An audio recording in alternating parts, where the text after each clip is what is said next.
So far in 2017, the S&P 500 index is up just under 7%, but the price of gold and silver are up about 7.5%. Now, despite the fact that both precious metals and the U.S. stock market have performed about the same thus far in 2017, Americans are rushing to buy U.S. stocks, yet they're completely ignoring precious metals. And this despite the fact that the Dow Jones or the S&P 500 is at an all-time record high, and the valuations are clearly in bubble territory.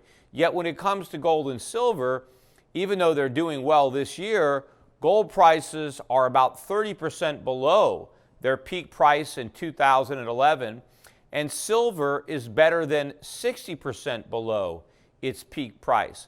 So despite the fact that gold and silver are outperforming the S&P this year, and despite the fact that they have a much further way to go to get back to their highs, and the fact that the U.S. stock market is not only at record highs but in bubble territory, what explains the fact that so few people are buying gold? As a matter of fact, Schiff Gold has been around since 2010, and the first quarter of this year was not only the weakest first quarter we've had, but the weakest quarter we've had in the short history of my company. And it's not just that we're doing something wrong at Schiff Gold.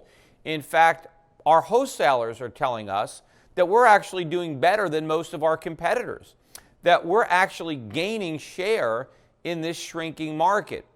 And in fact, if you look at the government statistics for sales of U.S. minted coins, this is the lowest they've been of the entire bull market. I mean, you can go back to 1999, 2000 and look at quarterly sales from the U.S. Mint, and they've never been this low.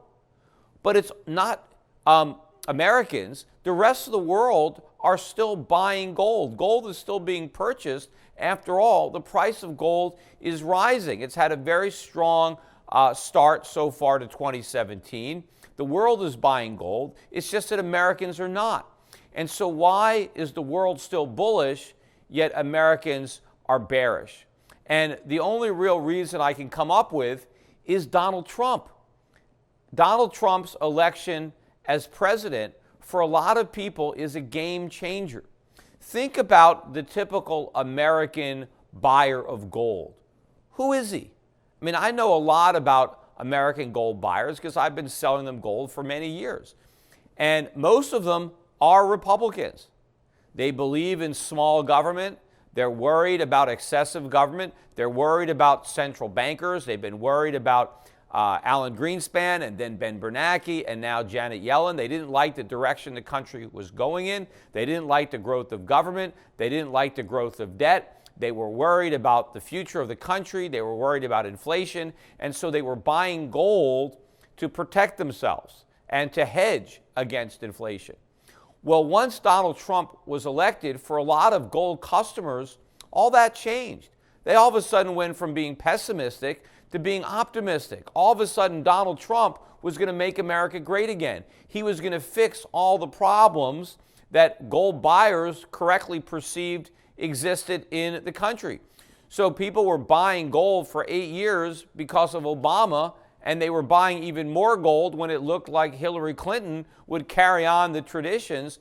But when they were pleasantly surprised by the election of Donald Trump, all of a sudden, the typical American gold buyer started to buy U.S. stocks. They no longer were worried about any of the problems because they believed that Trump was going to fix them, that Trump was a real game changer. And since they were no longer pessimistic on the economy, no longer worried about the dollar or inflation, they stopped buying gold. But I'm recording this video today to let people know that nothing has changed. Yes, having Donald Trump president is better than having Hillary Clinton as president, but he is not a get-out-of-jail-free card for the economy. If you were worried about the damage that Barack Obama was going to do to this country, believe me, he did it. He was president for 8 years, and he did a lot of damage. The problem is the damage is going to hit on Donald Trump's watch. Barack Obama got out of Dodge just in time, but everything is going to come down around Donald Trump. He has inherited this disaster, and there's nothing he can do to divert it. More importantly, it's not even what Barack Obama did, but what Janet Yellen did, and what Ben Bernanke did, and what Alan Greenspan did. And Janet Yellen is still chairing the Federal Reserve. The Federal Reserve continues to make the same mistakes under Trump that it made under Obama. So the problems haven't been solved. The problems are only getting worse. And the reality is, even if Donald Trump manages to get his agenda through Congress, it is not the type of agenda that's going to make America great again. It is not going to solve our problems. Donald Trump is talking about borrowing a page from FDR's playbook. He's talking about Keynesian-style pump priming. What Donald Trump wants to do is replace taxation with inflation. He wants to continue to allow government spending to increase, maybe making some superficial cuts here or there, but not actually making any substantive cuts to runaway entitlement spending. So he wants to allow government to continue to grow. At the same time, he wants to deprive government of tax revenue by reducing taxes. And so if government gets bigger, but tax revenue gets smaller, how do we pay for all this government? There's only one source of funding, and that's the Federal Reserve. So if you thought QE 1, 2, and 3 were bad, wait till you get a load of QE 4. We're going to have to print a lot more money under President Trump than we printed under President Obama. And we are still headed for a currency crisis. We're still headed for a sovereign debt crisis. All of the problems that you believed existed and that caused you to buy gold while Obama was president, all of those problems are bigger now that Donald Trump is president. And here's an even scarier thought, and this is something that you need to be prepared for. If I'm right and the Obama bubble bursts on Donald Trump, there's going to be a lot of disillusioned voters. There's going to be a lot of voters who are going to blame it on Donald Trump. And the media is going to help voters come to that conclusion. After all, the media was convinced that Barack Obama turned over a pristine economy to Donald Trump. Everything was great. And then you know what? A Republican takes over and we go back to the same old failed policies of George Bush. And now all of a sudden we're right back in a crisis. You know how they're going to spin this. They're going to say, you know, this proves once and for all, not that we needed any more proof, but that capitalism doesn't work, that deregulation doesn't work, that tax cuts don't work, and we could end up in 2020 with an even worse president than what Hillary Clinton would have been. Even a bigger spender, a bigger government, maybe even somebody further to the left than Bernie Sanders. You know, a lot of people want to compare Donald Trump to Ronald Reagan.